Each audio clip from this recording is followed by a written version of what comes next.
కావ్య కడుపుతో ఉందన్న నిజాన్ని స్వరాజ్‌తో బయట పెట్టిద్దాం అనుకుంటూ రుద్రాని ఒంటరిగా కూర్చున్న బుల్లి స్వరాజ్ దగ్గరికి వెళ్తుంది. హాయ్ స్వరాజ్, ఏం తింటున్నావ్? చాక్లెట్ తింటున్నావా? అంటుంది రుద్రాని.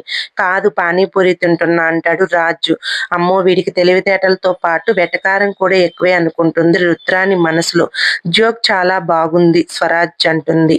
రుద్రాని నవ్వుతూ థాంక్స్ అంటాడు స్వరాజ్. అవును, నీకు ఈ చాక్లెట్ ఎవరిచ్చారు? అంటుంది రుద్రాని నవ్వుతూ. ఇంకెవరిస్తారా, ఆంటీ ఇచ్చింది అంటాడు స్వరాజ్. మరి నువ్వు తనకి కంగ్రాట్స్ చెప్పవా? అంటుంది రుద్రాని. ఎవరికైనా చాక్లెట్ ఇస్తే థ్యాంక్స్ చెప్తారు కానీ కంగ్రాట్స్ చెప్తారా అంటాడు బుల్లి స్వరాజ్.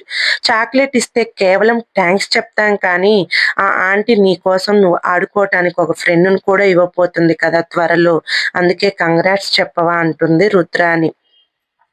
ఏంటి, ఆ ఆంటీ నాకు ఫ్రెండ్ని ఇవ్వబోతుందా? అయితే వెంటనే కంగ్రాట్స్ చెప్తాను అంటాడు స్వరాజ్. వెళ్ళు వెళ్ళు, హాల్లో ఉంది, వెళ్ళి కంగ్రాట్స్ చెప్పు అంటుంది రుద్రాని సంబరంగా. స్వరాజ్ లోపలికి వెళ్తాడు. డైరెక్ట్ గా కావ్య దగ్గరికి వచ్చి కంగ్రాట్స్ ఆంటీ అంటాడు. కావ్య పక్కనే స్వప్న, అప్పు ఉంటారు. నాకెందుకురా కంగ్రాట్స్ చెప్తున్నావు అంటుంది కావ్య. మిగిలిన వాళ్ళంతా హాల్లో ఉంటారు. రాజ్ అప్పుడే మెట్లు దిగుతూ ఉంటాడు. రుద్రాని కొడుకుని తీసుకుని సంబరంగా అక్కడికి వస్తుంది వేడుక చూడాలన్న ఆనందంతో.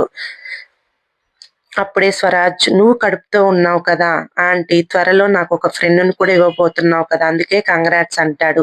అది విన్న వారంతా షాక్ అవుతారు. ఏంటి ఆంటీ సైలెంట్ గా ఉన్నావు, నేను విష్ చేయటం నీకు ఇష్టం లేదా అంటాడు స్వరాజ్. రుద్రాని రాహుల్ చాలా సంబరంగా భలే ఇరుక్కుంది అన్నట్టుగా చూస్తుంటారు. వెంటనే కనకం, ఒరే నీకు నా కూతురు కడుపుతో ఉందని ఎలా తెలుసు అంటుంది. పైన రాజు నిలబడి షాక్ అవడం అపర్ణాదేవి అప్పుడే చూస్తుంది. ఇక స్వరాజ్ రుద్రాన్ని చూపించి ఆవిడ చెప్పిందే అంటాడు. ఎప్పుడైతే స్వరాజ్ రుద్రాని వైపు వేలు చూపించి నిజం చెప్పాడో అపర్ణ, ఇంద్రాదేవి, కనకం అంతా రుద్రాని వైపు కోపంగా చూస్తారు. రుద్రాని బిత్రపోతుంది. వీడేంటి నన్ను ఇరికించేశాడు అనుకుంటేనే అది అది అని నీళ్లు నిమురుతుంటే రాజు కోపంగా, ఏంటంటే కళావతి గారు కడుపుతో ఉన్నారని చెప్పడం ఏంటి? మీరెందుకు అలా చెప్పారు? చెప్పండి, కడుపుతో ఉందని చెప్పారా లేదా అంటాడు ఆవేశంగా దగ్గరకు వచ్చి. చెప్పాను కానీ నేను అప్పు కడుపుతో ఉందని చెప్పాను. వాడికి అలా అర్థమైందా నాకు కవర్ చేసుకుంటుంది రుద్రాని. వాడు తప్పుగా అర్థం చేసుకుంటే నాదే తప్పు అని రుద్రాని తెలివిగా మాట మార్చేస్తుంది.